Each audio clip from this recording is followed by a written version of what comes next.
겨울 찬바람이 매섭게 불어오는 12월의 어느 저녁, 서울 외곽의 작은 전철역 광장에는 퇴근길 사람들의 발걸음이 분주했다.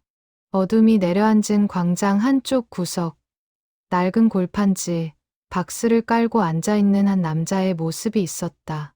남루한 파카 점퍼에 해진 청바지, 더러워진 운동화를 신은 그는 지나가는 사람들에게 고개조차 들지 못한 채 웅크리고 앉아 있었다. 50 중반쯤으로 보이는 그 남자의 얼굴은 거친 수염으로 뒤덮여 있었고 손은 때와 상처로 얼룩져 있었다. 그의 앞에 놓인 종이컵에는 몇 개의 동전만이 쓸쓸하게 놓여 있었다. 지나가는 사람들은 그를 쳐다보지도 않았다. 어쩌다 시선을 주는 이들도 금방 고개를 돌렸다. 도시의 풍경 속에서 그는 마치 투명인간처럼 존재했다. 남자는 천천히 고개를 들어 광장 건너편을 바라보았다. 그곳에는 시에서 설치한 공공 피아노가 놓여 있었다. 투명한 아크릴로 덮여 있는 그 피아노는 형형색색의 조명을 받으며 반짝이고 있었다. 가끔 지나가던 젊은이들이 앉아서 몇 개의 건반을 두드리곤 했다. 남자의 시선은 그 피아노에서 떠나지 않았다. 그의 눈빛 깊은 곳에는 형언할 수 없는 그리움과 아픔이 교차하고 있었다. 주먹을 꽉 쥐었다. 펴기를 반복하던 그의 손가락은 미세하게 떨리고 있었다.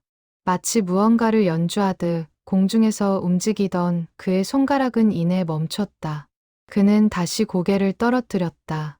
아저씨, 이거 드세요. 앳된 목소리가 들렸다. 고개를 들자 초등학교 5학년쯤 되어 보이는 여자아이가 따뜻한 붕어빵 봉지를 내밀고 있었다. 아이의 뒤에는 엄마로 보이는 여자가 난처한 표정으로 서 있었다. 수아야, 빨리 와. 엄마가 재촉했지만 아이는 움직이지 않았다. 남자는 떨리는 손으로 붕어빵을 받았다. 아이가 돌아서려는 순간 그의 입에서 나직한 목소리가 흘러나왔다. 고맙구나, 아가씨. 그 목소리는 거칠고 쉰 듯했지만 어딘가 모르게 부드러운 울림이 있었다. 아이는 잠시 그를 바라보다가 엄마 손을 잡고 사라졌다. 남자는 붕어빵 봉지를 꼭 쥐고 있었다. 그리고 다시 한번 광장의 피아노를 바라보았다. 밤이 깊어갈수록 역 광장의 사람들은 줄어들었다. 마지막 전철이 떠나고 나자 광장은 텅 비었다. 남자는 천천히 몸을 일으켰다. 오랜 시간 한 자세로 앉아 있어서인지 다리가 저리는 듯했다. 그는 비틀거리며 몇 걸음을 옮겼다. 그의 발걸음은 자연스럽게 피아노 쪽으로 향했다. 가까이 다가갈수록 그의 심장은 더 빠르게 뛰었다. 손바닥에서는 식은땀이 흘렀다. 피아노 앞에 선 그는 한참을 망설였다. 건반을 덮고 있는 덮개에는 자신의 초라한 모습이 반사되어 보였다. 떨리는 손으로 덮개를 천천히 열었다. 흰 건반과 검은 건반이 가지런히 늘어서 있었다. 남자는 의자에 조심스럽게 앉았다. 그리고 두 손을 건반 위에 올려놓았다. 더러워진 손과 깨끗한 건반의 대비가 극명했다. 한참을 그렇게 가만히 있던 그가 천천히 손가락을 움직였다. 첫 번째 음이 울려 퍼졌다. 맑고 깨끗한 소리였다. 이어서 두 번째, 세 번째 음들이 이어졌다. 처음에는 느리고 조심스럽던 연주는 점차 자신감을 얻어갔다. 쇼팽의 녹턴 2번이었다. 그의 손가락은 건반 위를 춤추듯 움직이기 시작했다. 더럽고 거친 손에서 나오는 소리는 믿을 수 없을 만큼 아름다웠다. 음들은 겨울밤 공기를 타고 퍼져나갔다. 조용했던 광장이 음악으로 가득 찼다. 멀리서 그 소리를 들은 택시 기사가 차를 세웠다. 편의점에서 나오던 청년이 발걸음을 멈췄다. 늦은 시간 귀가하던 직장인이 가방을 내려놓았다. 1명, 2명, 사람들이 모여들기 시작했다. 남자는 완전히 음악에 빠져들어 있었다. 그의 눈은 감겨 있었고 몸은 음악에 맞춰 자연스럽게 흔들렸다. 15년 만에 다시 만난 피아노, 15년 만에 다시 연주하는 음악. 그의 눈가에서 눈물 한 줄기가 흘러내렸다. 연주가 끝났을 때 그 주변에는 20여 명의 사람들이 둘러서 있었다. 잠시 침묵이 흘렀다. 그리고 누군가 박수를 치기 시작했다. 박수 소리는 점점 커졌다. 남자는 천천히 눈을 떴다. 자신을 둘러싼 사람들을 보고 당황한 그는 황급히 자리에서 일어났다. 대단하세요. 어디서 배우셨어요? 한 청년이 다가오며 물었다. 남자는 대답하지 않고 고개를 떨어뜨렸다. 영상 찍어도 될까요? 정말 감동적이었어요. 다른 사람이 물었다. 남자는 고개를 저었다. 그리고 사람들 사이를 비집고 빠르게 그곳을 떠났다. 뒤에서 아쉬워하는 사람들의 목소리가 들렸지만 그는 돌아보지 않았다. 광장 구석에 자신의 자리로 돌아온 남자는 골판지 위에 주저앉았다. 가슴이 터질 듯 뛰고 있었다. 손은 아직도 떨렸다. 그는 두 손으로 얼굴을 감싸 쥐었다. 억눌렀던 감정들이 한꺼번에 밀려왔다. 그날 밤 남자는 잠들지 못했다. 피아노 건반을 누르던 그 감촉이 손끝에 남아 있었다. 음악이 귓가에 맴돌았다. 그리고 까마득히 먼 과거의 기억들이 파도처럼 밀려왔다. 화려했던 무대, 쏟아지던 박수갈채, 그리고 사랑했던 사람들의 얼굴. 하지만 그는 고개를 저었다. 그 모든 것은 이미 끝난 일이었다. 돌아갈 수 없는 과거였다. 그는 자신에게 다짐했다. 다시는 피아노 앞에 앉지 않겠다고. 다시는 그 시절을 떠올리지 않겠다고. 하지만 그날 밤 찍힌 영상은 이미 인터넷 어딘가에 올라가고 있었다. 누군가의 스마트폰에 담긴 그 순간은 세상을 향해 퍼져나가기 시작했다. 이틀 후 SNS는 한 영상으로 들끓고 있었다. 역 앞 노숙자의 피아노 연주라는 제목의 영상은 업로드된 지 24시간 만에 조회수 100만을 돌파했다. 댓글은 수천 개가 달렸고 공유는 계속 이어졌다. 이게 진짜 노숙자 맞아요? 연주 실력이 장난 아닌데, 음악 전공자인데, 이 정도 실력이면 전문가 수준입니다. 손놀림 보세요. 제대로 배운 사람이에요. 저 아저씨 누구예요? 과거에 무슨 일이 있었던 거죠? 영상 속 남자는 여전히 역 앞에 있었다. 하지만 그는 자신이 인터넷 스타가 되어 있다는 사실을 전혀 알지 못했다. 여전히 골판지 위에 앉아 지나가는 사람들에게 고개 숙여 인사하고 있었다. 그런데 이상한 일이 벌어지기 시작했다. 평소보다 훨씬 많은 사람들이 그 앞에 멈춰 섰다. 젊은이들이 스마트폰을 꺼내 그를 촬영했다. 누군가는 돈을 넣으면서 말을 걸었다. 아저씨, 인터넷에서 봤어요. 연주 정말 멋있었어요. 남자는 고개를 들었다. 무슨 말인지 이해할 수 없었다. 하지만 사람들은 계속해서 그에게 말을 걸었다. 누군가는 스마트폰 화면을 보여주었다. 그 화면 속에는 피아노를 연주하는 자신의 모습이 있었다. 남자의 얼굴이 굳어졌다. 가슴이 철렁 내려앉았다. 그는 급히 자리에서 일어났다. 하지만 사람들은 계속 모여들었다. 그들은 호의적이었지만 남자에게는 그 모든 것이 두려움으로 다가왔다. 피아노 한 번만 더 쳐주세요. 사연이 궁금해요. 인터뷰 좀 해주세요.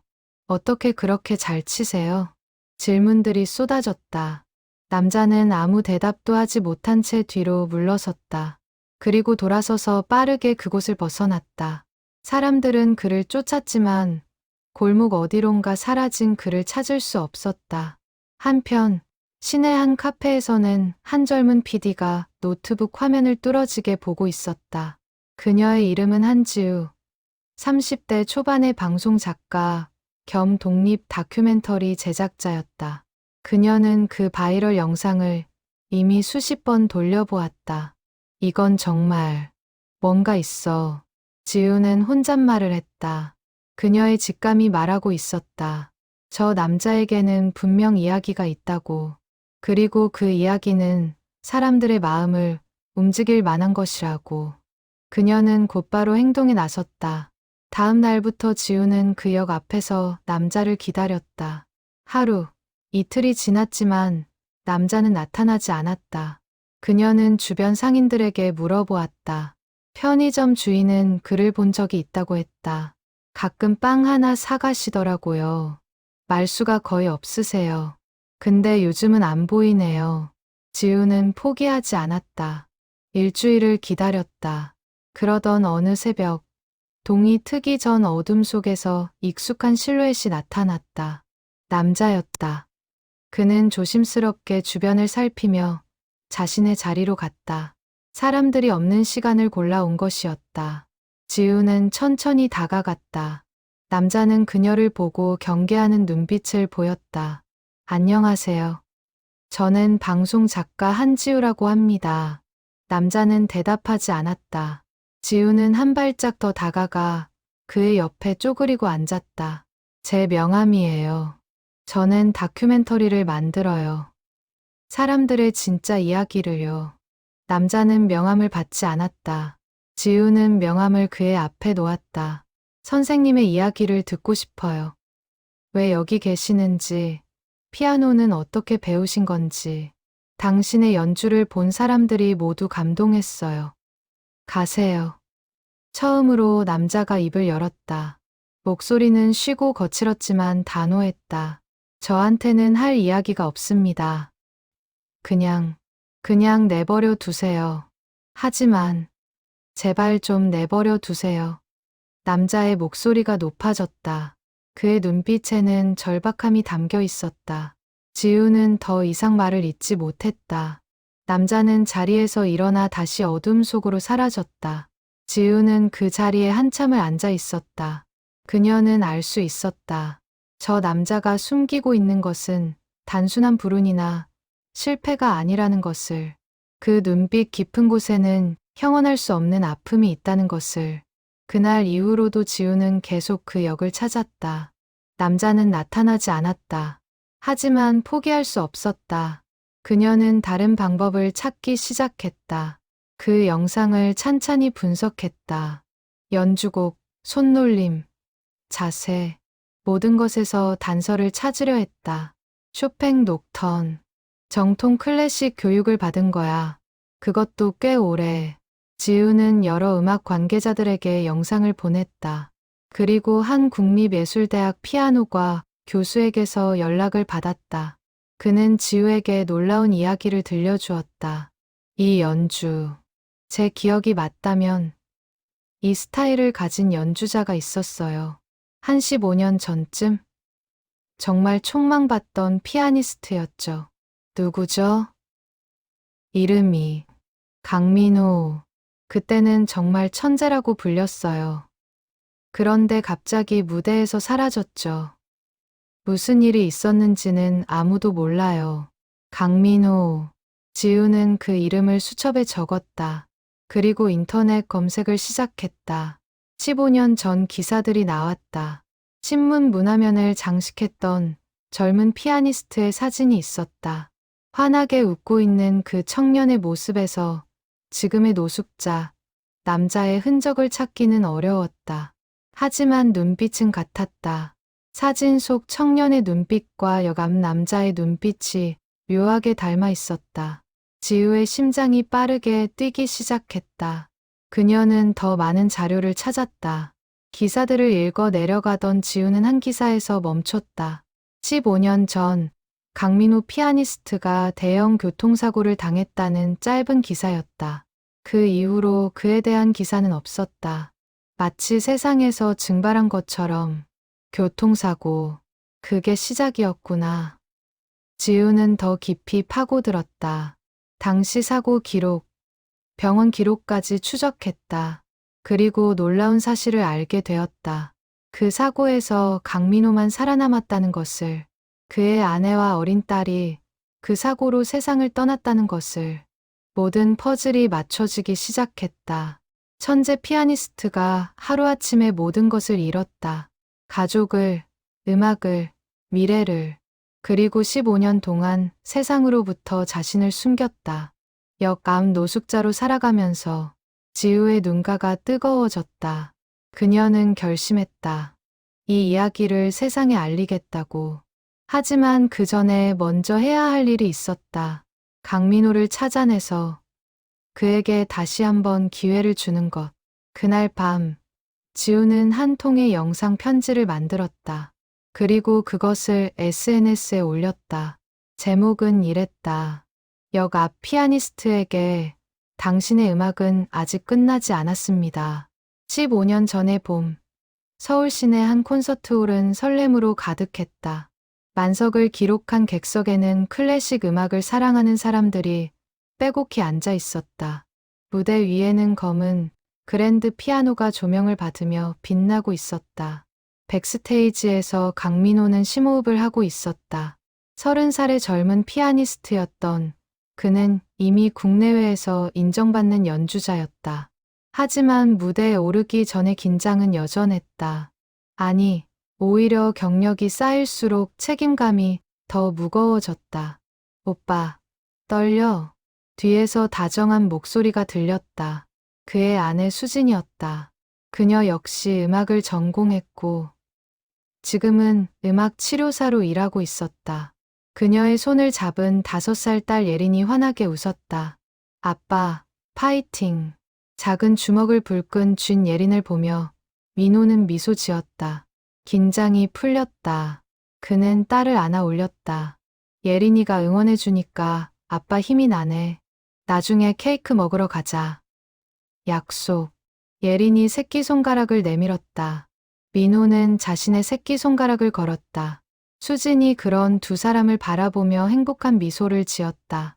이것이 민호의 세계였다. 음악과 가족.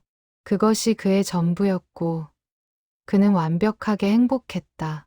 무대에 오른 민호는 관객들에게 인사를 했다. 그리고 피아노 앞에 앉았다. 숨을 고르고 눈을 감았다. 손가락이 건반 위에 내려앉자 라흐마니노프의 피아노 협주곡 2번이 흘러나왔다. 음악은 완벽했다. 민호의 손가락은 건반 위를 자유롭게 춤췄다. 기술적으로 완벽할 뿐 아니라 감정까지 풍부했다. 관객들은 숨죽이며 들었다. 1악장이 끝나자 박수갈채가 터져 나왔다. 백스테이지에서 보고 있던 수지는 눈물을 흘렸다. 자랑스러웠다. 자신이 사랑하는 남자가 무대 위에서 빛나는 모습을. 예린이 물었다. 엄마 왜 울어? 행복해서 그래. 아빠 정말 멋지지? 예린이 고개를 끄덕였다. 그리고 무대를 바라보며 말했다. 나도 커서 아빠처럼 피아노 칠 거야. 공연이 끝나고 민호는 샤워를 한 뒤 가족과 함께 차에 올랐다. 밤 11시가 넘은 시간이었지만 예린은 흥분해서 잠들지 않았다. 약속한 케이크를 먹으러 가는 길이었다. 오빠, 오늘 연주 정말 최고였어. 수진이 조수석에서 뒤돌아 말했다. 민호는 백미러로 그녀를 보며 미소 지었다. 다 당신 덕분이야. 당신이 옆에 있어줘서. 우리 로맨티스트. 부부는 웃었다. 예린이 뒷좌석에서 노래를 불렀다. 평범하고 행복한 순간이었다. 하지만 그 행복은 곧 산산조각 날 운명이었다. 강변북로를 달리던 차는 순식간에 일어난 일에 대응할 수 없었다. 반대편에서 중앙선을 넘어온 대형 트럭. 운전자는 졸음운전을 하고 있었다. 민호는 급브레이크를 밟았지만 이미 늦었다. 굉음과 함께 세상이 뒤집혔다. 유리창이 깨지는 소리, 금속이 찌그러지는 소리, 그리고 비명. 민호는 의식을 잃기 전 마지막으로 수진과 예린을 보려 했다. 하지만 그의 시야는 이미 어둠에 잠기고 있었다. 3일 후, 민호는 병원에서 눈을 떴다. 온몸이 깁스와 붕대로 감겨 있었다. 통증이 밀려왔지만 그것보다 더 급한 것이 있었다. 수진이는, 예린이는 그의 첫 마디였다. 하지만 침대 옆에 앉아있던 어머니는 대답하지 못했다. 그저 눈물만 흘렸다. 민호는 알았다. 말하지 않아도 알 수 있었다. 가슴이 찢어지는 듯한 고통이 밀려왔다. 안 돼. 안 돼. 민호는 울부짖었다. 하지만 현실은 변하지 않았다. 수진과 예린은 사고 현장에서 즉사했다. 운전석에 있던 민호만이 기적적으로 살아남았다. 생존은 축복이 아니라 저주였다. 장례식장에서 민호는 휠체어에 앉아 있었다. 다리가 심하게 다쳐 걸을 수 없었다. 무수히 많은 사람들이 조문을 왔다. 동료 음악가들, 팬들, 친구들. 하지만 민호는 아무것도 보이지 않았고 아무 소리도 들리지 않았다. 그는 단 하나만 생각했다. 왜 자신이 살아남았는가? 왜 수진과 예린 대신 자신이 살아있는가? 운전을 한 것은 자신이었다. 그날 공연을 한 것도 자신이었다. 케이크를 사러 가자고 한 것도 자신이었다. 다 내 잘못이야. 민호는 혼자 중얼거렸다. 죄책감이 그를 집어삼켰다. 그는 살아있는 것 자체가 죄라고 느꼈다. 재활 치료를 받으며 몇 개월이 흘렀다. 다리는 다시 걸을 수 있게 되었다. 하지만 손은 달랐다. 사고 당시 핸들을 잡던 손목이 심하게 다쳤다. 수술을 받았지만 예전만큼의 세밀한 움직임은 어려워졌다. 의사는 말했다. 일상생활에는 문제 없습니다. 하지만 전문 연주자 수준의 움직임은 어려울 것 같습니다. 그 말을 들은 민호는 아무 표정도 짓지 않았다. 오히려 안도했다. 음악도 잃는 것이 당연했다. 가족을 잃은 자신에게 음악을 할 자격은 없었다. 집으로 돌아온 민호는 피아노 앞에 앉았다. 건반을 바라보았다. 손을 올렸다. 하지만 누를 수 없었다. 손가락이 움직이지 않는 것이 아니었다. 마음이 거부했다. 이 피아노 때문에 가족을 잃었다는 생각이 들었다. 민호는 피아노 뚜껑을 닫았다. 그리고 다시는 열지 않았다. 그의 집에는 수진과 예린의 흔적이 가득했다. 예린이 그린 그림, 수진이 아끼던 책, 함께 찍은 사진들, 모든 것이 고통이었다. 한 달 후, 민호는 집을 나왔다. 가족에게도 알리지 않았다.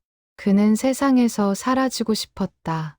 강민호라는 이름으로 사는 것이 괴로웠다. 사람들의 동정, 어린 시선이 견딜 수 없었다. 그는 아무도 모르는 곳으로 갔다. 돈이 떨어질 때까지 작은 여관을 전전했다. 그리고 돈이 다 떨어지자 거리로 나왔다. 노숙자가 되는 것은 어렵지 않았다. 그저 모든 것을 포기하면 되었다. 15년이 그렇게 흘렀다. 민호는 세상으로부터 자신을 철저히 격리했다. 사람들과 눈을 마주치지 않았고 말도 하지 않았다. 그는 자신에게 벌을 주고 있었다. 살아있는 것 자체가 속죄라고 생각했다. 하지만 음악은 그를 완전히 떠나지 않았다. 밤마다 꿈에서 피아노를 쳤다. 귓가에는 늘 멜로디가 흘렀다. 손가락은 무의식적으로 건반을 누르는 동작을 했다. 음악은 그의 영혼 깊숙이 각인되어 있었다. 그래서 그날 밤 아무도 없는 역 광장에서 그는 피아노 앞에 앉았다. 15년 만에, 그리고 손가락이 건반을 누르는 순간 봉인해 두었던 모든 감정이 터져 나왔다. 그리움, 슬픔, 사랑, 후회, 모든 것이 음악이 되어 흘러나왔다.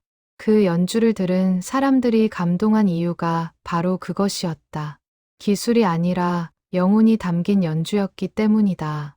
15년간의 침묵, 15년간의 고통, 15년간의 그리움이 모두 그 음악 속에 있었다.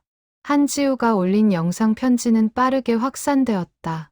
그녀는 영상에서 강민호의 과거를 조심스럽게 밝혔다. 15년 전 천재 피아니스트였던 그가 비극적인 사고로 가족을 잃고 사라졌다는 것. 그리고 지금 역 앞에서 노숙자로 살고 있다는 것. 강민호 선생님, 당신의 음악은 여전히 아름답습니다. 당신이 겪은 아픔을 이해합니다. 하지만 당신의 음악은 아직 끝나지 않았어요. 세상은 여전히 당신의 연주를 듣고 싶어 합니다. 영상은 수백만 조회수를 기록했다. 댓글에는 응원과 격려가 쏟아졌다. 사람들은 강민호의 과거를 알고 더욱 감동했다. 그의 연주에 담긴 슬픔과 아픔을 이해하게 되었다. 하지만 정작 민호는 이 모든 것을 알지 못했다. 그는 영상이 올라간 후 더욱 깊이 숨었다. 사람들이 자신을 찾는다는 것을 알았기 때문이다. 그는 역에서 멀리 떨어진 공원 벤치에서 밤을 보냈다. 추운 겨울밤이었다. 민호는 낡은 담요를 몸에 감싸고 떨고 있었다. 얼마나 시간이 흘렀을까. 누군가 그의 앞에 멈춰 섰다. 고개를 들자 한 노인이 서 있었다. 자네, 강민호 아닌가? 민호는 얼어붙었다. 그 목소리를 알고 있었다. 천천히 얼굴을 들어 보았다. 칠순이 넘어 보이는 노인. 백발의 주름진 얼굴이었지만 눈빛은 여전히 날카로웠다. 민호의 스승, 박영수 교수였다. 교수님.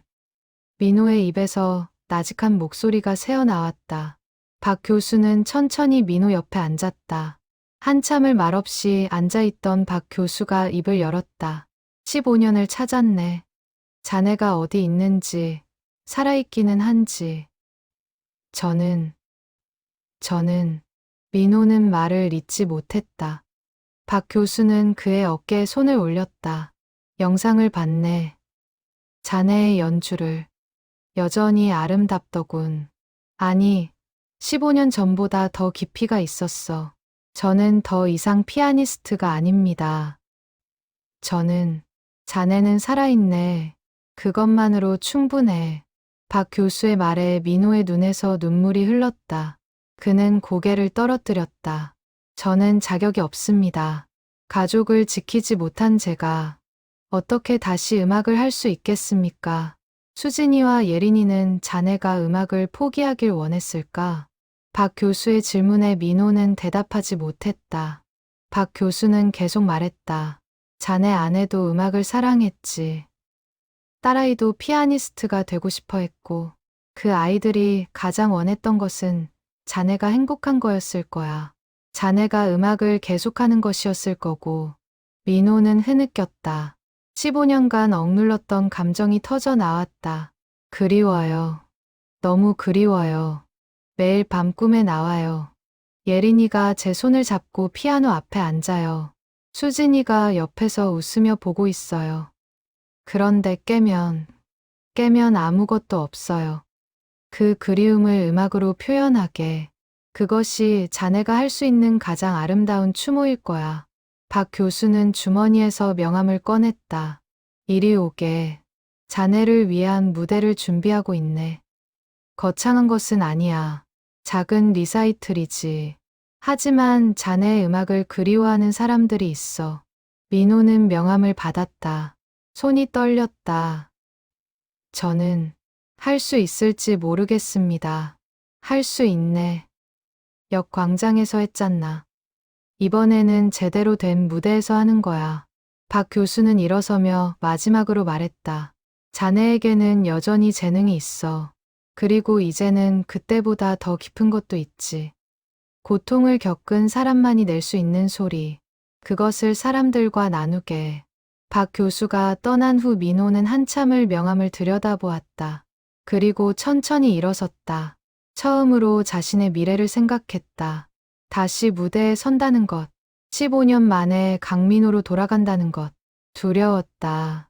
하지만 동시에 작은 희망이 싹 텄다. 아마도 수진과 예린이 원하는 것은 자신이 행복해지는 것일 거라는 생각. 그들을 기억하는 가장 아름다운 방법은 그들이 사랑했던 음악을 계속하는 것일 거라는 깨달음. 다음 날, 민호는 박 교수의 연습실을 찾아갔다. 15년 만에 들어서는 음악 공간이었다. 연습실에는 그랜드 피아노가 있었다. 민호는 천천히 피아노 앞으로 걸어갔다. 앉아보게. 박 교수가 권했다. 민호는 의자에 앉았다. 건반을 내려다보았다. 심장이 빠르게 뛰었다. 손을 올렸다. 하지만 누르지 못했다. 괜찮네. 천천히. 자네의 속도대로. 박 교수의 말에 민호는 눈을 감았다. 그리고 기억했다. 예린이가 자신의 무릎에 앉아서 함께 건반을 두드리던 순간을, 수진이 옆에서 첼로를 켜며 함께 연주하던 순간을, 그 행복했던 순간들을. 손가락이 움직였다. 조심스럽게 한 음을 눌렀다. 맑은 소리가 울렸다. 민호는 눈을 떴다. 그리고 이어서 다음 음을 눌렀다. 천천히 하나하나 반짝반짝 작은 별이었다. 예린이가 가장 좋아하던 곡. 민호는 그 단순한 멜로디를 연주했다. 눈물이 흘렀지만 손은 멈추지 않았다. 박 교수는 뒤에서 조용히 보고 있었다. 곡이 끝나고 민호는 건반 위에 이마를 댔다. 그리고 중얼거렸다. 예린아, 아빠가 쳤어. 내가 좋아하던 노래. 그날부터 민호는 매일 연습실에 왔다. 처음에는 간단한 곡들로 시작했다. 손가락의 감각을 되찾아가는 과정이었다. 15년의 공백은 컸다. 예전처럼 자유롭게 움직이지 않았다. 좌절하는 순간도 많았다. 하지만 포기하지 않았다. 한 한 음 다시 익혔다. 스케일 연습부터 시작해서 점차 어려운 곡으로 나아갔다. 박 교수는 옆에서 조언했다. 기술이 전부가 아니네. 자네에게는 이제 더 중요한 것이 있어. 전하고 싶은 이야기가. 한 달이 흘렀다. 민호의 손은 점차 예전의 감각을 되찾아갔다. 완전히 같지는 않았다. 어떤 패시지는 여전히 어려웠다. 하지만 그것을 극복하는 다른 방법을 찾았다. 기술보다는 감정으로, 속도보다는 깊이로. 그리고 한지우가 연습실을 찾아왔다. 그녀는 민호를 보자마자 고개를 숙여 인사했다. 찾아주셔서 감사합니다. 선생님. 민호는 고개를 저었다. 저는 선생이 아닙니다. 그냥 다시 시작하는 사람일 뿐이에요. 그 시작을 사람들과 나눠주세요. 선생님의 이야기를, 음악을. 민호는 오랜 고민 끝에 고개를 끄덕였다. 그리고 조건을 내걸었다. 제 이야기를 하는 건 좋습니다. 하지만 동정받고 싶지는 않아요. 그저 음악으로 기억되고 싶습니다. 물론입니다. 선생님의 음악이 주인공이에요.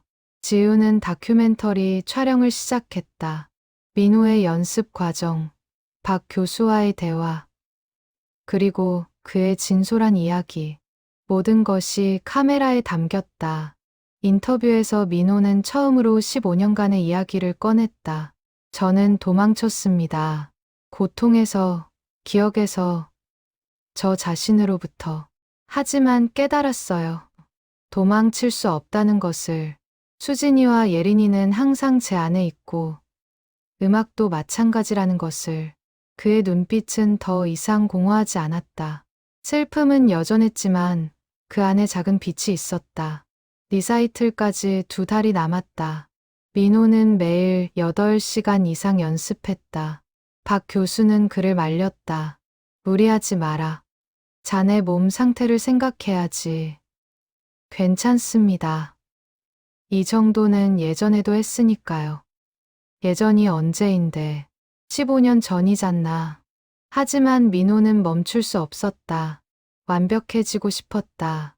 무대에 오르는 것이 두려웠지만 동시에 그 무대가 자신에게 마지막 기회일지도 모른다는 생각이 들었다. 제대로 해내고 싶었다. 선곡은 신중하게 했다.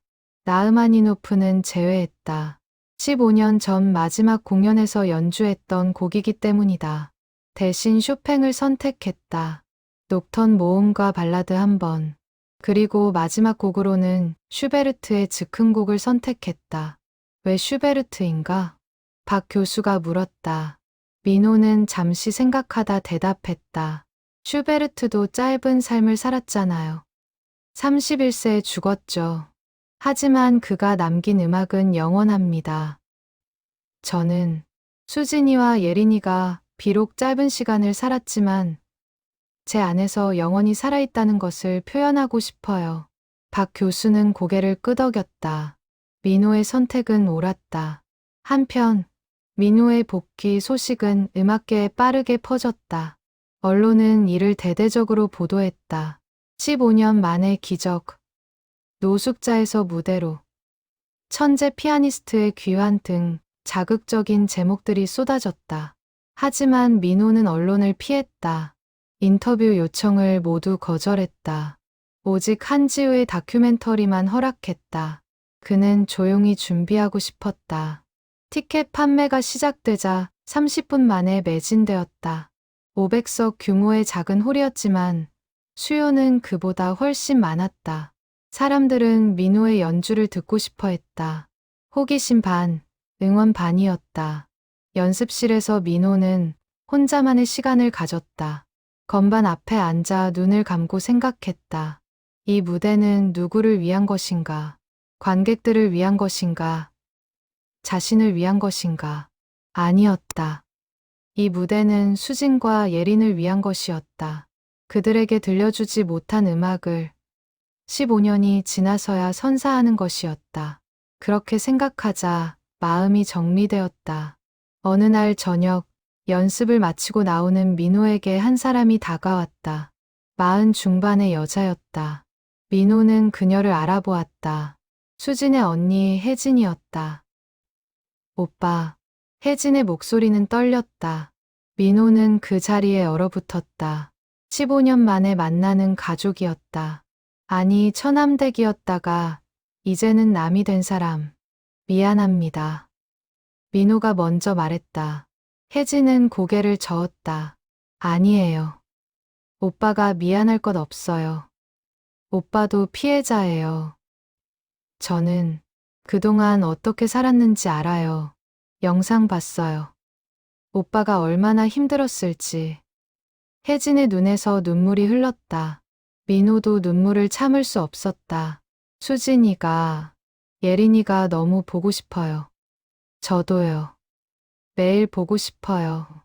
두 사람은 한참을 울었다. 지나가던 사람들이 쳐다보았지만 상관없었다. 15년간 쌓인 슬픔을 함께 나누었다. 공연 보러 갈게요. 수진이도 예린이도 같이요. 오빠의 음악을 들으러. 혜진의 말에 민호는 고개를 끄덕였다. 그리고 약속했다. 제 최선을 다하겠습니다. 그 아이들을 위해서. 리사이틀 일주일 전, 박 교수는 민호에게 마지막 조언을 했다. 완벽할 필요 없네. 실수해도 괜찮아. 중요한 건 자네의 진심을 전달하는 거야. 교수님, 자네는 이미 충분히 잘하고 있어. 기술적으로도, 음악적으로도. 이제는 그냥 즐기게. 15년 만에 다시 만난 피아노와의 시간을. 민호는 그 말이 고마웠다. 완벽해야 한다는 강박에서 조금 벗어날 수 있었다. 리사이틀 전날 밤. 민호는 잠들지 못했다. 긴장과 기대가 뒤섞였다. 새벽에 일어나 연습실로 갔다. 아무도 없는 텅 빈 공간에서 마지막 연습을 했다.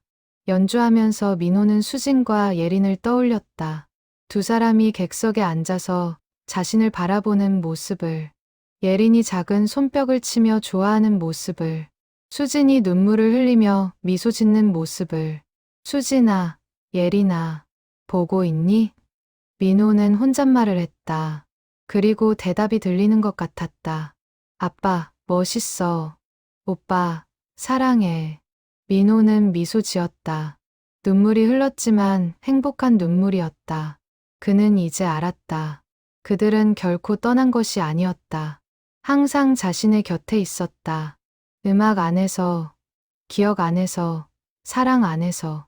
공연 당일 아침, 민호는 일찍 일어났다. 호텔 방 창문으로 햇살이 비쳤다. 아름다운 겨울날이었다.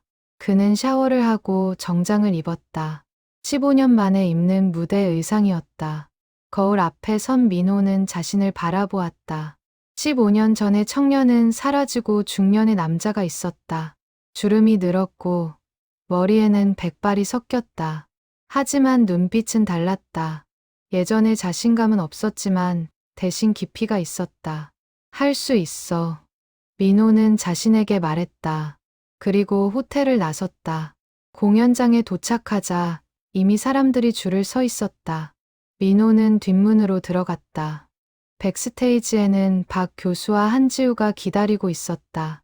준비됐나? 박 교수가 물었다. 민호는 고개를 끄덕였다. 네, 준비됐습니다. 긴장되지? 네, 많이요. 하지만 괜찮습니다. 이 긴장감도 그리웠으니까요. 지우는 카메라를 들고 있었다. 마지막 순간까지 기록하고 싶었다. 마지막으로 하고 싶은 말씀 있으세요? 지우가 물었다. 민호는 잠시 생각하다 말했다. 저는 오늘 두 사람을 위해 연주합니다. 제가 사랑했고, 지금도 사랑하는 사람들. 그들이 제 음악을 듣고 있을 거라 믿습니다. 그리고 이 자리에 와주신 모든 분들께 감사드립니다. 여러분이 저에게 다시 시작할 용기를 주셨습니다. 객석이 열리는 시간이 다가왔다. 민호는 무대 옆에서 대기했다. 심장이 빠르게 뛰었다. 손바닥에는 땀이 맺혔다. 하지만 두렵지 않았다. 15년 만에 다시 돌아온 이 순간이 감사했다. 객석에서 소란스러운 소리가 들렸다. 사람들이 자리를 찾아 앉는 소리, 프로그램을 넘기는 소리, 기대의 찬 대화 소리. 민호는 깊게 숨을 들이쉬었다. 이제 시작이다. 진짜 시작. 조명이 어두워졌다. 객석의 소라는 점차 잠잠해졌다. 무대 위 그랜드 피아노만이 스포트라이트를 받아 빛났다. 숨죽인 정적 속에서 발소리가 울렸다. 강민호가 무대에 올랐다. 순간 객석에서 박수가 터져 나왔다. 서 있는 사람들도 있었다. 민호는 그 박수 소리에 압도당했다. 걸음을 멈추고 객석을 바라보았다. 500명의 얼굴들. 어떤 이는 눈물을 흘리고 있었다. 어떤 이는 환하게 웃고 있었다. 모두가 그를 응원하고 있었다. 민호는 깊게 인사했다. 그리고 천천히 피아노 앞으로 걸어갔다. 의자에 앉자 건반이 눈앞에 펼쳐졌다. 15년 만에 다시 만난 무대 위의 피아노. 그는 눈을 감고 마음을 가라앉혔다. 객석 어딘가에 혜진이 앉아 있었다. 그녀는 손에 작은 액자를 꼭 쥐고 있었다. 수진과 예린의 사진이었다. 그녀는 중얼거렸다. 수진아, 예린아, 아빠가 너희를 위해 연주하신대. 민호는 눈을 떴다. 그리고 두 손을 건반 위에 올렸다. 차가운 건반의 감촉이 손끝에 전해졌다. 잠시 정적이 흘렀다. 그리고 첫 음이 울려 퍼졌다. 쇼팽 녹턴 한번 플랫 단조. 부드럽고 애잔한 멜로디가 홀을 가득 채웠다. 민호의 손가락은 건반 위를 흐르듯 움직였다. 처음에는 조심스럽게, 점차 자신감을 얻어가며 그의 연주는 완벽하지 않았다. 어떤 패시지에서는 약간의 흔들림이 있었다. 15년의 공백이 완전히 메워진 것은 아니었다. 하지만 그것은 중요하지 않았다. 그의 연주에는 기술을 넘어선 무언가가 있었다. 깊은 슬픔, 절절한 그리움. 하지만 그 안에는 희망도 있었다. 용서도 있었다. 그리고 사랑도 있었다. 15년간 간직해온 모든 감정이 음악이 되어 흘러나왔다. 객석의 사람들은 숨죽이며 들었다. 어떤 이는 눈을 감고 음악에 빠져들었다. 어떤 이는 눈물을 닦았다. 그 연주는 단순한 공연이 아니었다.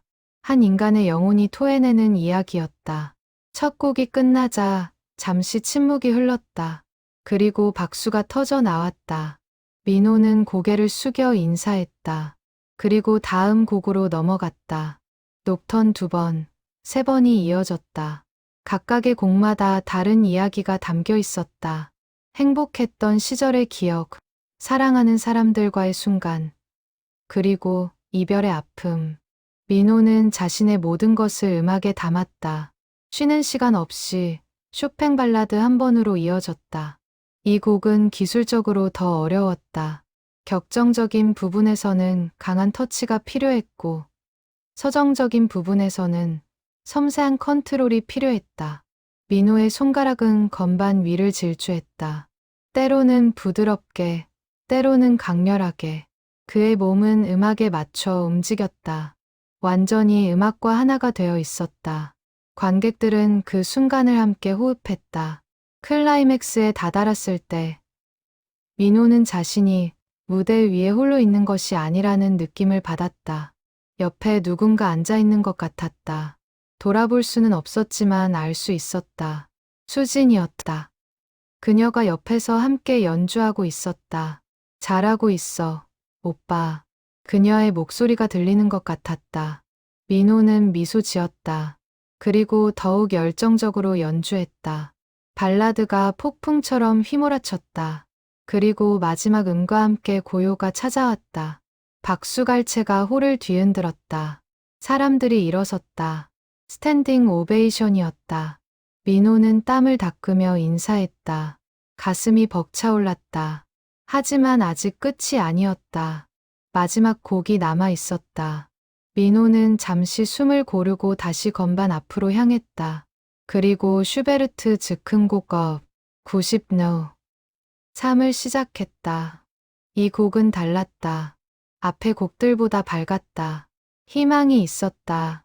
민호는 이 곡으로 말하고 싶었다. 슬픔을 넘어서는 사랑에 대해, 상실을 넘어서는 기억에 대해, 죽음을 넘어서는 영원에 대해. 음악은 물처럼 흘렀다. 맑고 투명했다. 민호의 얼굴에는 평화로운 미소가 있었다. 더 이상 고통스러워하지 않았다. 받아들였다. 수진과 예린이 자신 곁에 없다는 것을, 하지만 동시에 항상 함께 있다는 것을. 연주하는 동안 민호는 예린을 떠올렸다. 5살 예린이가 자신의 무릎에 앉아 함께 피아노를 치던 순간, 작은 손가락으로 건반을 두드리며 깔깔 웃던 모습. 그 웃음소리가 음악 속에 녹아들었다. 아빠, 나도 아빠처럼 피아노 잘 치고 싶어. 예린의 목소리가 들렸다. 민호는 대답했다. 음악으로. 아빠가 너를 위해 칠게. 영원히. 곡이 끝나갈 무렵, 민호는 마지막 음들을 조심스럽게 연주했다. 점점 작아지는 소리, 점점 느려지는 템포, 그리고 마지막 음이 사라지는 순간, 민호는 가만히 건반 위에 손을 올려놓았다. 완전한 정적이 흘렀다. 몇 초였을까? 아니면 몇 분이었을까? 그리고 폭발하는 박수 소리. 사람들이 모두 일어나 박수를 쳤다. 환호와 함께 눈물도 흘렀다. 많은 이들이 손수건으로 눈가를 닦았다. 민호는 천천히 일어나 관객들에게 인사했다. 깊고 진심 어린 인사였다. 박수는 계속되었다. 그는 다시 한번 인사하고 무대를 내려가려 했다. 하지만 관객들은 그를 보내주지 않았다. 앙코르를 외치는 소리가 여기저기서 터져 나왔다. 민호는 잠시 망설이다가 다시 피아노 앞으로 돌아갔다. 앙코르 곡은 정하지 않았었다. 하지만 민호는 알고 있었다. 무엇을 연주해야 하는지. 그는 건반 앞에 앉아 말했다. 이 곡은 제 딸이 가장 좋아하던 곡입니다. 그리고 반짝반짝 작은 별의 변주곡을 연주하기 시작했다. 단순한 멜로디였지만 민호는 그것을 아름답게 변주했다. 때로는 화려하게, 때로는 단순하게, 하지만 언제나 사랑스럽게. 연주하는 동안 민호는 계속 웃었다. 행복한 웃음이었다. 관객들도 함께 미소 지었다. 슬픈 공연이 아니었다. 사랑에 대한 공연이었다. 곡이 끝나고 민호는 마지막으로 말했다. 수진아, 예린아, 사랑해. 그리고 감사합니다. 그의 목소리는 떨렸지만 분명했다. 그리고 마지막 인사를 했다. 이번에는 정말 깊게 오래. 무대를 내려오는 민호를 박 교수가 안았다. 잘했네. 정말 잘했어. 혜진도 다가왔다. 그녀는 울고 있었다. 수진이가 봤을 거예요. 예린이도요. 분명히 봤을 거예요. 민호는 고개를 끄덕였다. 그도 그렇게 믿었다. 공연장 밖으로 나오자 많은 사람들이 기다리고 있었다. 사인을 요청하는 사람, 사진을 찍고 싶어 하는 사람, 그냥 악수하고 싶어 하는 사람. 민호는 모든 이들에게 정성껏 응했다. 한 노부인이 다가와 민호의 손을 잡았다. 고맙습니다. 선생님의 연주를 들으며 돌아가신 남편을 떠올렸어요. 위로가 됐습니다. 민호는 그녀의 손을 꼭 잡았다. 저야말로 감사합니다. 와주셔서. 그날 밤 민호는 혼자 호텔 방에 앉아 있었다. 창밖으로 도시의 불빛이 보였다. 그는 수첩을 꺼내 편지를 썼다. 수진아, 예린아, 오늘 너희를 위해 연주했어. 15년이 걸렸지만 드디어 해냈어. 무대에 다시 올랐고 사람들 앞에서 피아노를 쳤어. 두렵지 않았어. 너희가 함께 있었으니까. 이제는 알아. 너희가 바라는 게 뭔지. 내가 행복하게 사는 거. 음악을 계속하는 거. 그래서 약속할게. 더 이상 도망가지 않을게. 내 삶을 살게. 너희를 기억하면서. 하지만 그 기억에 갇히지 않고. 사랑해, 영원히. 민호는 편지를 접어 수첩에 넣었다. 그리고 잠자리에 들었다. 오랜만에 편안한 잠이 찾아왔다. 리사이틀이 끝난 후 민호의 삶은 완전히 달라졌다. 언론은 그의 복귀를 대대적으로 보도했다. 하지만 이번에는 민호도 도망가지 않았다. 몇몇 인터뷰에 응했고 자신의 이야기를 솔직하게 들려주었다. 한 방송 인터뷰에서 진행자가 물었다. 15년간 어떻게 버텨오셨나요? 민호는 잠시 생각하다 대답했다. 버틴 게 아니었어요. 그냥 숨 쉬고 있었을 뿐이죠. 진짜 삶은 며칠 전에야 다시 시작됐습니다. 무대에 올랐을 때 다시 무대에 서게 된 계기가 뭔가요? 사람들이었어요. 저를 포기하지 않은 사람들. 박영수 교수님, 한지우 PD님, 그리고 영상을 보고 응원해주신 모든 분들. 그분들이 제게 다시 시작할 용기를 주셨죠. 인터뷰는 많은 사람들에게 감동을 주었다. 그의 솔직함과 진정성이 전해졌다. 그리고 더 많은 사람들이 그의 연주를 듣고 싶어 했다. 공연 제안이 쏟아졌다. 전국 각지의 콘서트홀에서 연락이 왔다. 심지어 해외에서도 초청 제안이 들어왔다. 하지만 민호는 조심스럽게 선택했다. 한 번에 너무 많은 것을 하고 싶지 않았다. 천천히 가려고요. 15년을 쉬었으니 다시 일어서는 것도 시간이 필요하죠. 박 교수는 그런 민호를 지지했다. 그래, 자네 속도대로 가게. 음악은 도망가지 않아. 민호는 작은 콘서트부터 시작했다. 소규모 홀에서, 친밀한 분위기에서, 관객과의 거리가 가까운 공연. 때로는 연주 중간에 곡에 얽힌 이야기를 들려주기도 했다. 한 공연에서 민호는 쇼팽 야상곡을 연주하기 전에 말했다. 이 곡은 제 아내가 좋아하던 곡입니다. 우리가 처음 만난 날, 제가 이 곡을 연주했었죠. 그녀는 연주가 끝나고 제게 다가와 말했어요. 당신의 음악에는 마음이 있네요라고. 그때 저는 알았죠. 이 사람과 평생을 함께하고 싶다고. 관객들은 숨죽이며 들었다. 그리고 이어지는 연주에 더욱 깊이 빠져들었다. 민호의 공연은 단순한 연주회가 아니었다. 삶과 음악이 하나가 된 무대였다. 공연 외에도 민호는 새로운 일을 시작했다. 음악 치료 봉사였다. 수진이 했던 일을 이어가고 싶었다. 병원과 요양원을 찾아가 연주했다.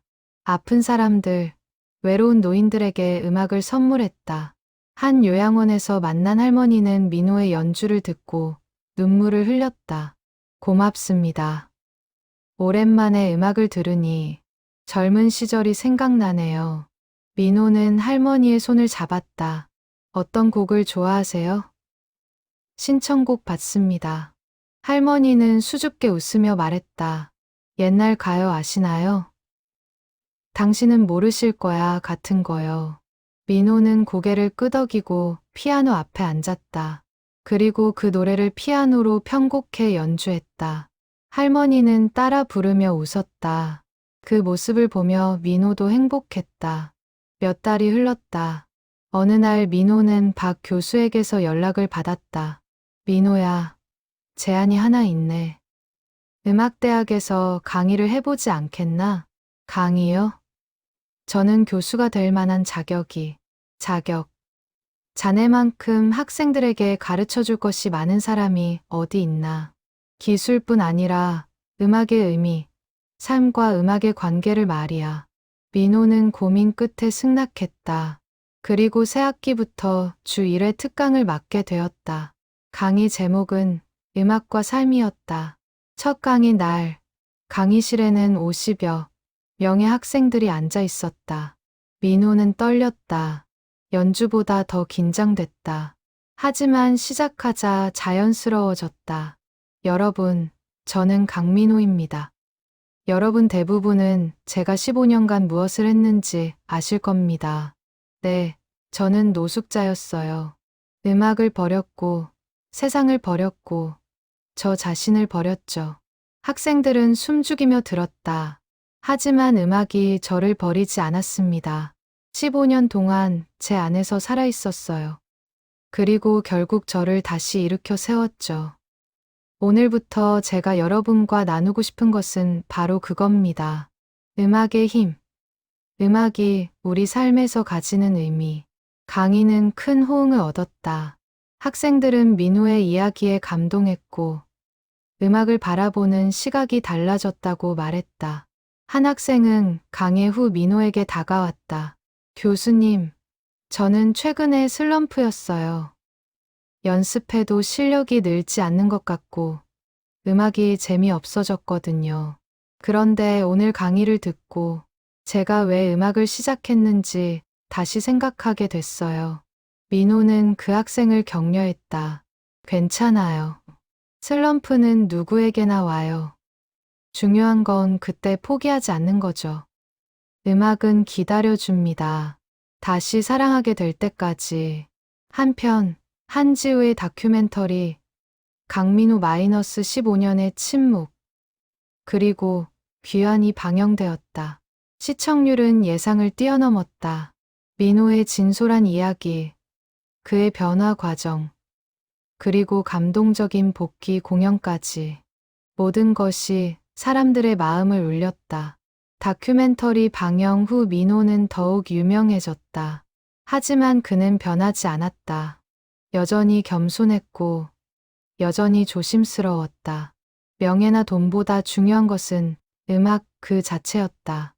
어느 날 민호는 혜진과 함께 수진과 예린의 묘를 찾았다. 15년 만이었다. 그동안 한 번도 갈 용기가 나지 않았었다. 하지만 이제는 달랐다. 묘 앞에 선 민호는 무릎을 꿇고 앉았다. 그리고 오랜 침묵 끝에 입을 열었다. 수진아, 예린아, 미안해. 너무 늦게 왔어. 15년이나 무서웠어. 너희를 마주할 용기가 없었어. 눈물이 흘렀다. 하지만 예전의 눈물과는 달랐다. 슬프지만 평화로운 눈물이었다. 하지만 이제 왔어. 그리고 너희에게 자랑하고 싶은 게 있어. 나 다시 피아노 치기 시작했어. 무대에도 올랐고 사람들 앞에서 연주했어. 학생들도 가르치고 있어. 혜진이 옆에서 함께 눈물을 흘렸다. 너희 덕분이야. 너희가 내 안에서 계속 응원해줘서 앞으로도 계속 칠 거야. 너희를 위해서, 그리고 나를 위해서도. 민호는 묘비에 손을 댔다. 차가운 돌의 감촉이 손끝에 전해졌다. 사랑해. 영원히 사랑해. 그리고 이제는 알아. 너희도 날 사랑한다는 거. 하늘에서 지켜보고 있다는 거. 돌아오는 길, 혜진이 물었다. 오빠, 괜찮아요? 민호는 고개를 끄덕였다. 네, 괜찮아요. 이제는 정말 괜찮아요. 그날 밤 민호는 새로운 곡을 작곡하기 시작했다. 수진과 예린을 위한 곡, 슬픔이 아닌 사랑을 담은 곡. 그는 밤새 피아노 앞에 앉아 음표를 적어 내려갔다. 계절이 바뀌고 봄이 왔다. 민호는 이제 안정적인 일상을 찾아가고 있었다. 주 2회 대학 강의, 월 1회, 2회 공연, 그리고 정기적인 봉사 연주. 바빴지만 행복했다. 어느 날 민호는 특별한 제안을 받았다. 한 재단에서 연락이 왔다. 어려운 환경의 아이들에게 음악 교육을 제공하는 프로그램에 참여해달라는 요청이었다. 저희는 경제적 형편이 어려워 악기를 배울 수 없는 아이들을 돕고 있습니다. 선생님께서 이 아이들에게 음악을 가르쳐 주실 수 있을까요? 민호는 망설임 없이 승낙했다. 예린도 음악을 사랑했었다. 그 아이를 위해서라도 다른 아이들에게 음악의 기쁨을 선물하고 싶었다. 첫 수업 날 10명의 아이들이 작은 연습실에 모였다. 초등학교 3학년부터 6학년까지 모두 피아노를 배우고 싶어 하는 아이들이었다. 하지만 집에 피아노가 없었고 학원에 다닐 돈도 없었다. 안녕하세요, 여러분. 저는 강민우 선생님이에요. 아이들은 수줍게 인사했다. 민호는 그들의 눈빛을 보았다. 반짝이는 기대와 호기심. 그 눈빛이 어린 예린을 떠올리게 했다. 오늘부터 우리 함께 피아노를 배워볼 거예요. 재미있을 거예요. 약속해요. 첫 수업은 간단한 건반 위치 익히기였다. 민호는 각 아이들에게 다가가 손 모양을 잡아주고 건반을 누르는 법을 가르쳤다. 아이들은 자신이 낸 소리에 신기해했다. 한 여자아이가 물었다. 선생님, 저도 선생님처럼 잘 칠 수 있을까요? 민호는 미소 지으며 대답했다. 물론이죠. 꾸준히 연습하면 누구나 할 수 있어요. 선생님도 처음에는 여러분처럼 시작했어요. 수업 후 민호는 재단 관계자와 이야기를 나눴다. 아이들이 집에서는 연습을 못하는 게 문제예요. 피아노가 없으니까요. 그럼 여기 연습실을 더 자주 열면 어떨까요? 아이들이 올 수 있게. 좋은 생각이네요. 그런데 관리 인력이 제가 하겠습니다. 민호의 말에 관계자가 놀랐다. 선생님이 직접요? 네. 저도 시간이 있을 때는 여기 있으면서 아이들을 봐줄 수 있어요. 그렇게 해서 민호는 일주일에 3일 오후 시간을 이 연습실에서 보내기 시작했다. 아이들이 방과 후에 와서 연습할 수 있도록, 그리고 궁금한 것이 있으면 언제든 물어볼 수 있도록. 아이들은 민호를 좋아했다. 그는 엄격하지 않았고 항상 격려해 주었다. 실수해도 혼내지 않고 다시 해보라고 응원했다. 아이들은 점점 더 피아노에 빠져들었다. 한 남자아이는 특히 재능이 있었다. 10살 지훈이었다. 그는 한 번 들은 멜로디를 금방 따라칠 수 있었다. 민호는 그에게 특별한 관심을 기울였다. 지훈아, 너는 정말 재능이 있구나. 감사합니다, 선생님. 근데요.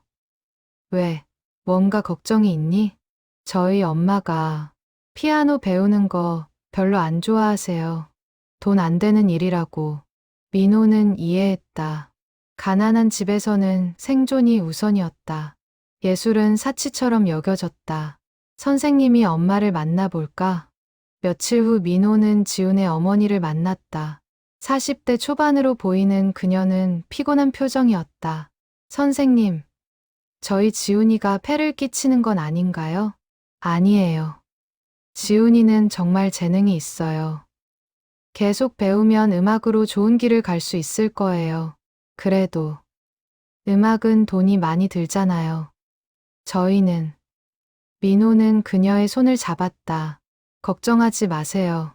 이 프로그램은 무료예요. 그리고 지훈이의 재능을 포기하게 하고 싶지 않아요. 제가 책임지고 가르칠게요. 지훈 어머니의 눈에 눈물이 맺혔다. 감사합니다, 선생님. 정말 감사합니다. 민호는 지훈에게 더 많은 시간을 할애했다. 기본기뿐 아니라 음악 이론, 표현법까지 가르쳤다. 지훈은 스펀지처럼 흡수했다. 6개월 후 재단에서 작은 발표회를 열었다. 아이들이 그동안 배운 것을 선보이는 자리였다. 부모들과 재단 관계자들이 모였다.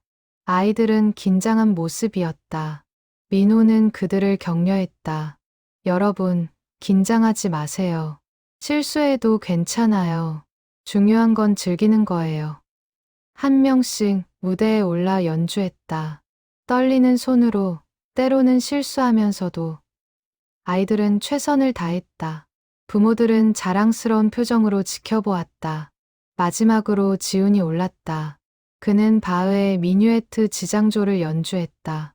6개월 배운 아이가 치기에는 어려운 곡이었다. 하지만 지우는 해냈다. 완벽하지는 않았지만 음악성이 느껴지는 연주였다. 연주가 끝나자 박수갈채가 터졌다. 지우는 환하게 웃으며 인사했다. 민호는 뿌듯했다. 이것이 바로 음악이 주는 기쁨이었다. 발표회 후 한 기자가 민호를 인터뷰했다. 선생님께서는 이미 유명한 피아니스트이신데 왜 이런 봉사활동을 하시는 건가요? 민호는 잠시 생각하다 대답했다. 저는 음악으로 다시 살아났어요. 그래서 음악의 힘을 믿어요. 이 아이들도 음악을 통해 꿈을 키울 수 있으면 좋겠어요. 환경이 어렵다고 포기할 필요는 없잖아요. 특별히 애착이 가는 학생이 있나요? 모든 아이들이 소중해요. 하지만 지훈이는 제 딸을 떠올리게 해요. 제 딸도 음악을 사랑했었거든요. 기자는 더 이상 묻지 않았다. 민호의 눈빛에서 깊은 사연을 느꼈기 때문이다.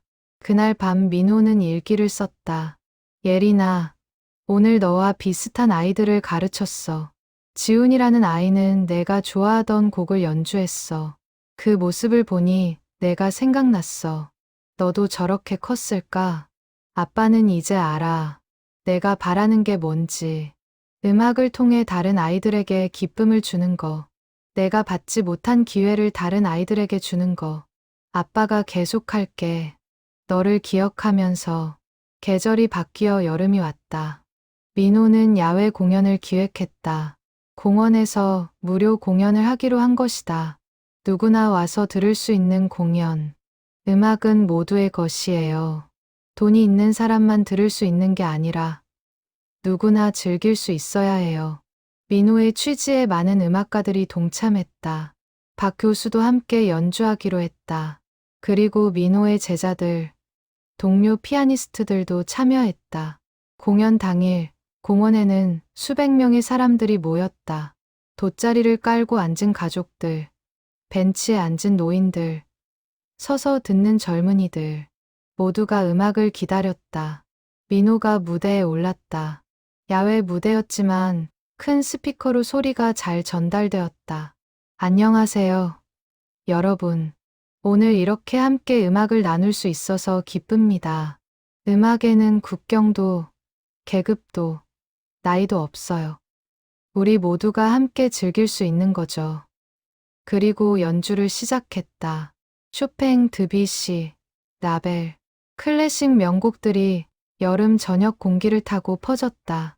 사람들은 조용히, 때로는 눈을 감고 들었다. 한 아이가 엄마에게 물었다. 엄마, 이 아저씨가 노숙자였던 사람이야? 응, 그렇대. 근데 왜 이렇게 잘 쳐? 원래 천재였대.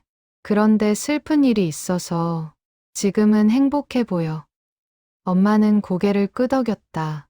정말 그랬다. 무대 위에 민호는 행복해 보였다. 1년이 흘렀다. 민호의 삶은 완전히 안정되었다. 정기 공연, 강의, 봉사활동, 모든 것이 자리를 잡았다. 하지만 여전히 빈자리가 있었다. 가족이었다. 민호는 15년간 자신의 가족들과도 연락을 끊고 살았다. 부모님, 형제들, 모두를 멀리했다.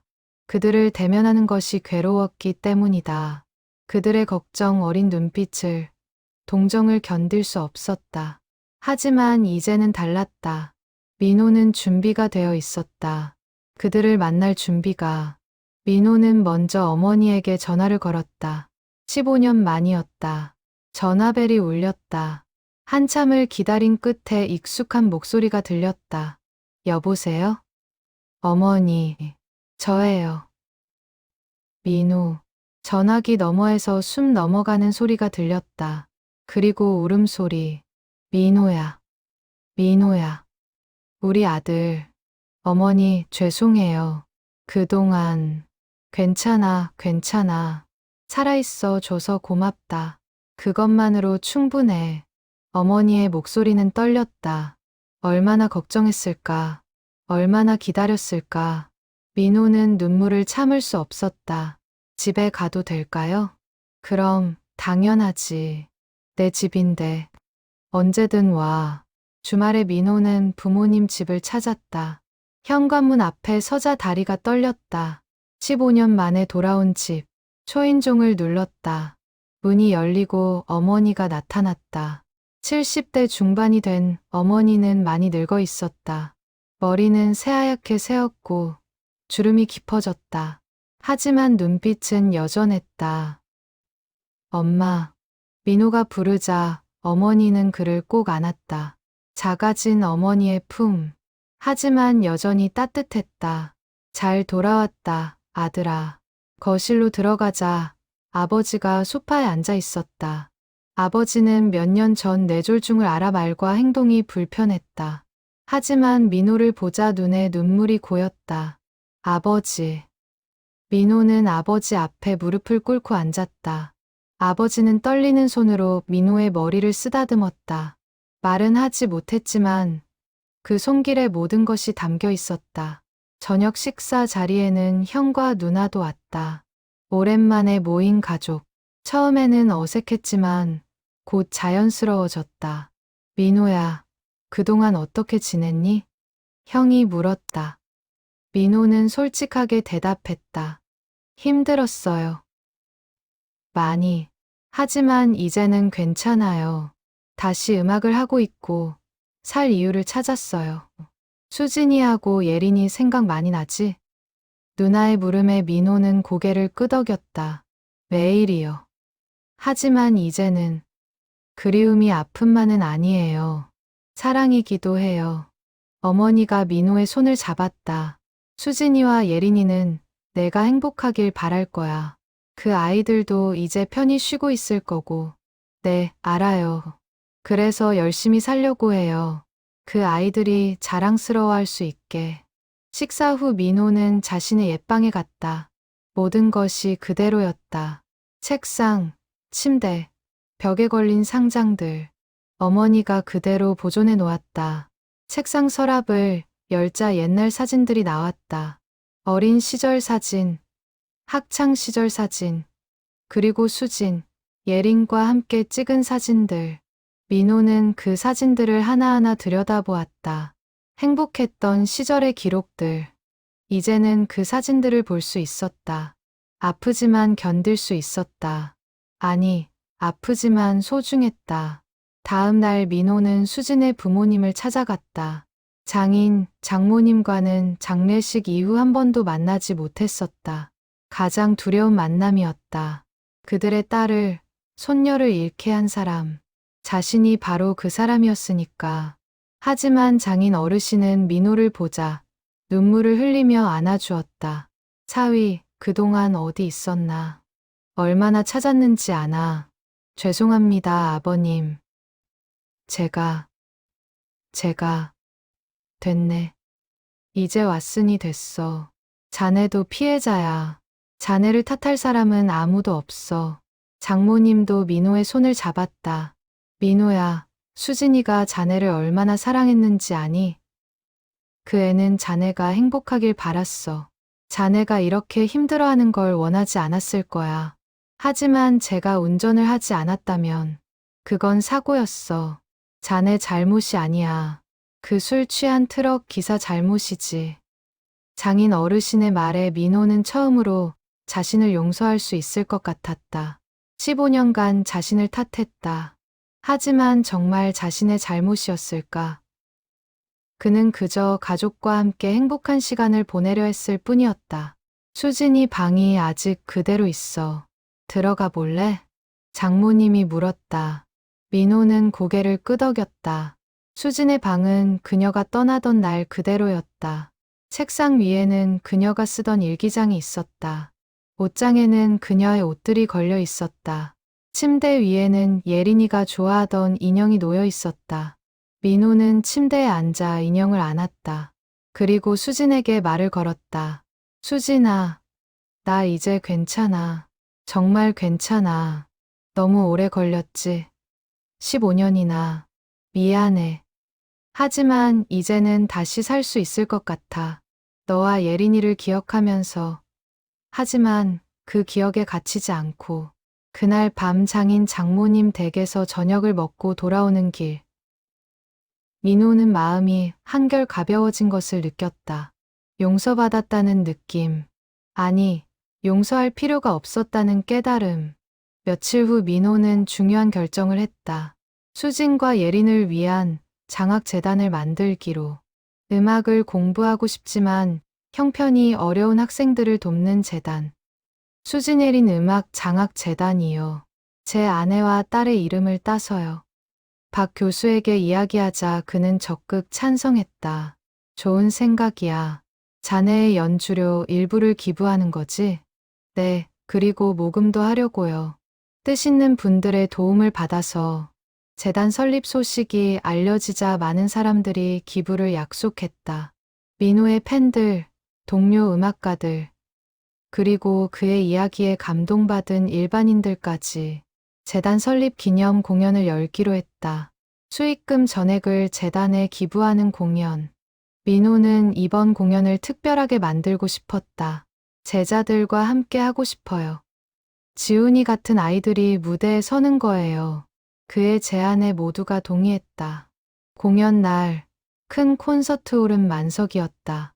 무대에는 그랜드 피아노 하나가 아니라 여러 대의 피아노가 준비되어 있었다. 먼저 지훈이를 비롯한 아이들이 무대에 올랐다. 긴장한 모습이었지만 최선을 다해 연주했다. 관객들은 따뜻한 박수로 응원했다. 그리고 민호가 무대에 올랐다. 하지만 혼자가 아니었다. 박 교수, 동료, 피아니스트들이 함께였다. 그들은 함께 연주했다. 각자의 피아노로. 하지만 하나의 음악으로. 마지막 곡은 민호가 직접 작곡한 수진과 예린을 위한 노래였다. 아름답고 슬프지만 동시에 희망적인 곡이었다. 이별의 슬픔을 넘어선 영원한 사랑의 노래. 연주가 끝나자 객석은 숙연해졌다. 그리고 이어진 박수는 끝이 없었다. 민호는 무대 위에서 관객들을 바라보며 생각했다.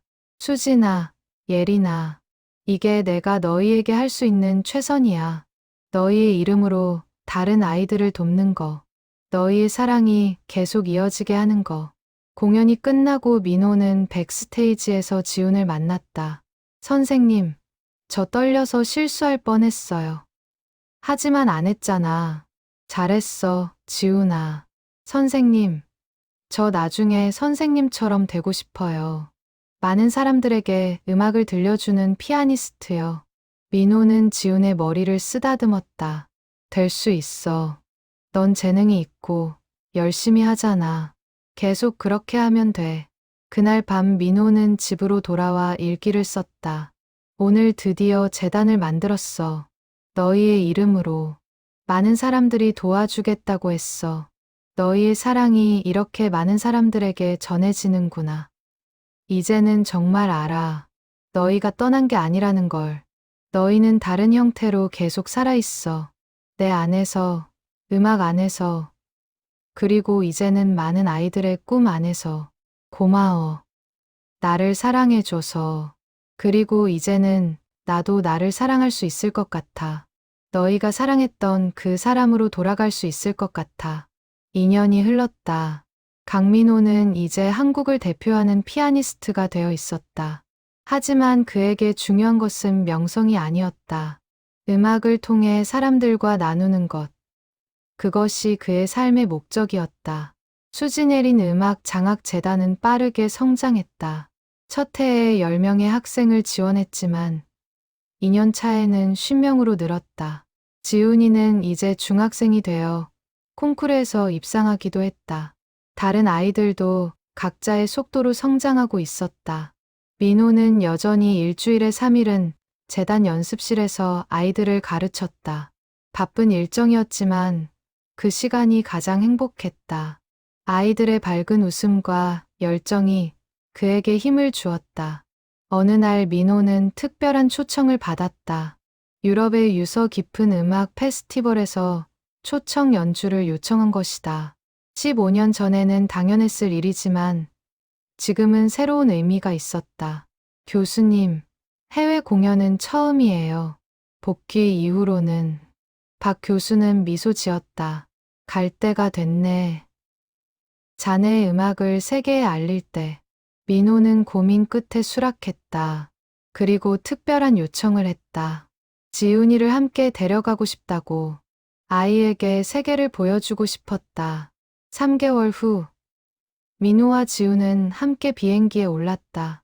지훈은 처음 타보는 비행기에 흥분했다. 선생님, 저 진짜 유럽에 가는 거예요? 응, 그래. 너도 무대에 설 거야. 정말요? 저도요? 물론이지. 내가 연주하는 걸 듣고 싶어 하는 사람들이 있어. 비엔나에 도착한 그들은 며칠간 도시를 둘러보았다. 모차르트의 생가, 베토벤이 살던 집, 그리고 유명한 콘서트홀들. 지우는 눈을 반짝이며 모든 것을 흡수했다. 선생님, 여기가 모차르트가 살던 곳이에요? 그래, 여기서 그 위대한 음악들이 만들어졌어. 저도 나중에 이런 음악을 만들 수 있을까요? 민호는 지훈의 어깨에 손을 올렸다. 할 수 있어. 내 안에도 음악이 있어. 그걸 꺼내기만 하면 돼. 공연 날이 다가왔다. 민호는 리허설을 하면서 15년 전을 떠올렸다. 그때도 이런 무대에 섰었다. 젊고 자신감 넘치는 피아니스트로서. 지금은 달랐다. 나이도 들었고 상처도 있었다. 하지만 더 깊이가 있었다. 리허설을 보던 페스티벌 디렉터가 다가왔다. 민호, 당신의 이야기를 들었어요. 정말 감동적이더군요. 오늘 연주가 기대됩니다. 감사합니다. 최선을 다하겠습니다. 그리고 소문 들었어요. 제자를 데려왔다고? 네, 지훈이요. 정말 재능 있는 아이예요. 그렇다면 함께 무대에 서보는 건 어때요? 사손 연주로. 민호는 깜짝 놀랐다. 하지만 곧 미소 지었다. 좋은 생각이네요. 지훈이가 좋아할 거예요. 공연 당일 저녁. 콘서트홀은 만석이었다. 유럽 각지에서 온 음악 애호가들이 강민호의 연주를 듣기 위해 모였다. 그의 이야기는 이미 유럽 언론을 통해 알려져 있었다. 무대에 오른 민호는 깊게 인사했다. 그리고 자신의 이야기를 간단히 들려주었다. 15년간의 침묵, 그리고 재회, 사랑과 상실, 그리고 희망에 대해. 오늘 저는 두 사람을 위해 연주합니다. 제가 사랑했고 영원히 사랑할 사람들을 위해, 그리고 제게 다시 시작할 용기를 준 모든 분들을 위해. 연주가 시작되었다. 쇼팽 발라드 4번. 민호의 손가락은 건반 위를 자유롭게 움직였다. 2년간의 연습과 무대 경험이 그를 더욱 성숙한 연주자로 만들었다. 음악은 이야기를 들려주었다. 사랑의 시작, 행복한 시절, 비극적 이별, 그리고 새로운 희망. 관객들은 완전히 빠져들었다. 어떤 이는 눈을 감고 어떤 이는 눈물을 흘렸다. 연주가 끝나자 잠시 침묵이 흘렀다. 그리고 폭발하는 박수 소리, 브라보를 외치는 목소리. 민호는 깊게 인사했다. 그리고 지훈을 무대로 불렀다. 긴장한 표정의 지훈이 올라왔다. 민호는 그의 어깨를 다독였다. 긴장하지 마. 우리가 좋아하는 곡을 치는 거야. 두 사람은 피아노 앞에 나란히 앉았다. 그리고 모차르트 소나타 K 381을 연주하기 시작했다. 사손을 위한 경쾌한 곡이었다. 민호와 지훈의 손이 건반 위에서 교차했다. 때로는 민호가 주선율을, 지훈이 반주를 맡았다. 때로는 역할이 바뀌었다. 두 사람의 호흡은 완벽했다. 지훈은 점차 긴장이 풀리며 연주를 즐기기 시작했다. 그의 얼굴에 미소가 떠올랐다. 관객들도 그 모습에 미소 지었다. 곡이 끝나자 더욱 큰 박수가 터져 나왔다. 사람들이 일어섰다. 지훈은 믿을 수 없다는 표정으로 민호를 바라보았다. 민호는 그에게 인사하라고 손짓했다. 두 사람은 함께 인사했다. 스승과 제자, 과거와 미래가 하나의 무대에 서 있었다. 공연 후 리셉션에서 많은 사람들이 민호에게 축하 인사를 건넸다. 한 노부인이 다가와 말했다. 제 남편이 피아니스트였어요. 50년 전에 세상을 떠났지만 오늘 당신의 연주를 들으며 그가 생각났어요. 음악은 정말 영원하네요. 민호는 그녀의 손을 잡았다. 내 사랑도 영원합니다. 음악처럼. 한국으로 돌아오는 비행기 안에서 지훈이 잠든 사이 민호는 창밖을 바라보았다. 구름 위로 해가 떠오르고 있었다. 아름다운 풍경이었다. 그는 생각했다. 수진과 예린도 이 하늘 어딘가에 있을까? 자신을 지켜보고 있을까? 그는 믿었다. 그들이 자랑스러워하고 있을 거라고.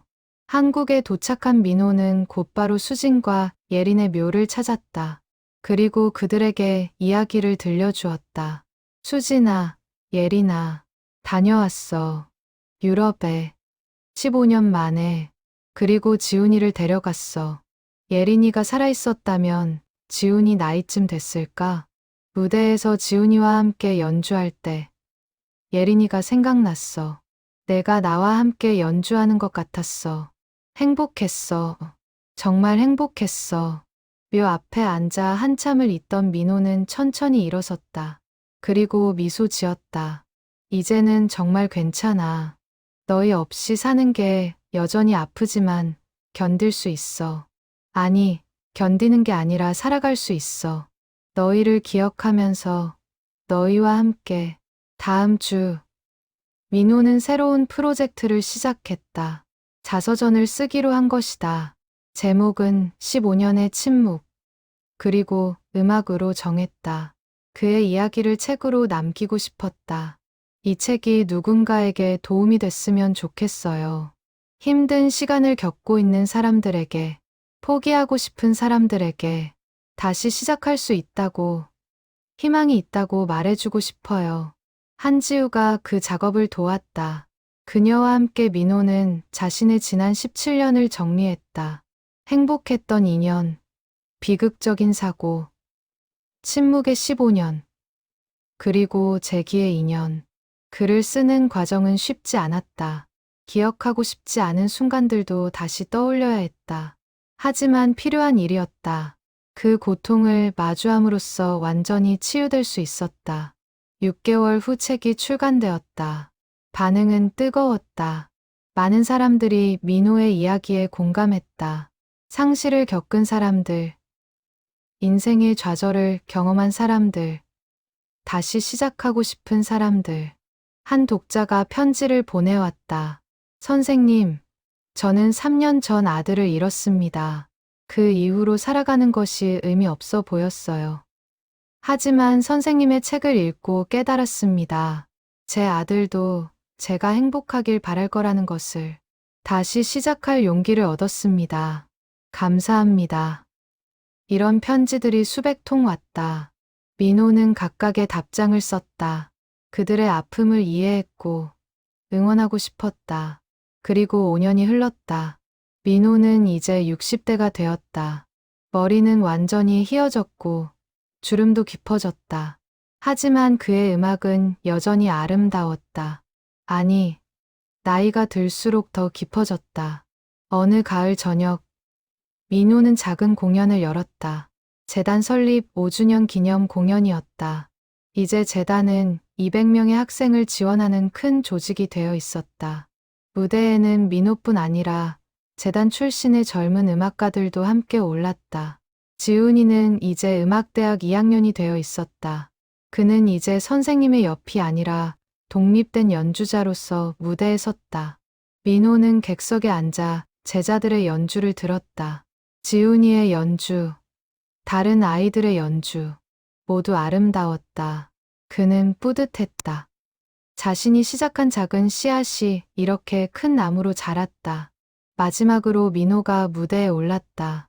그리고 15년 전 복귀 무대에서 연주했던 슈베르트 즉흥곡을 다시 연주했다.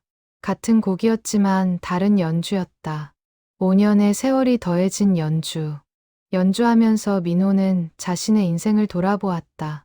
행복했던 시절, 비극적인 사고, 긴 침묵, 그리고 재기. 모든 것이 자신을 지금의 자신으로 만들었다. 그는 후회하지 않았다. 물론 수진과 예린을 잃은 것은 여전히 아팠다. 하지만 그 아픔조차도 자신의 일부였다. 그것이 자신의 음악을 더 깊게 만들었고 타인의 아픔을 이해하게 했다. 마지막 음이 울려 퍼지고 사라졌다. 고요. 그리고 박수. 민호는 눈을 떴다. 관객들이 일어서서 박수를 치고 있었다. 그들의 얼굴에는 눈물과 미소가 함께 있었다. 민호는 깊게 인사했다. 그리고 마지막으로 말했다. 감사합니다. 여러분 모두에게 저를 포기하지 않아 주셔서. 그리고 수진아, 예린아, 사랑해. 영원히. 그날 밤 민호는 일기를 썼다. 마지막 일기였다. 오늘로 이 일기를 마무리하려 한다. 17년간의 기록, 2년의 행복, 15년의 침묵, 그리고 5년의 재기. 이제는 일기가 필요 없다. 과거를 붙잡을 필요가 없어졌다. 나는 현재를 살고 있고 미래를 기대한다. 수진과 예린은 여전히 내 안에 있다. 매일 아침 눈을 뜰 때, 피아노 앞에 앉을 때, 학생들을 가르칠 때, 그들은 항상 함께한다. 이제는 안다. 사랑하는 사람을 잃는다는 것은 그들이 사라진다는 의미가 아니라는 것을, 그들은 다른 형태로 계속 존재한다는 것을, 음악 속에서, 기억 속에서, 사랑 속에서, 그리고 그것으로 충분하다. 민호는 일기장을 덮었다. 그리고 창밖을 바라보았다. 밤하늘의 별이 빛나고 있었다. 그는 미소 지었다. 15년의 침묵은 끝났다. 이제 남은 것은 음악뿐이었다. 영원히 울려 퍼질 음악, 사랑의 음악, 희망의 음악. 강민호는 계속해서 연주할 것이다. 수진과 예린을 위해, 세상의 모든 아픈 사람들을 위해, 그리고 음악을 사랑하는 모든 이들을 위해 그의 피아노는 영원히 노래할 것이다.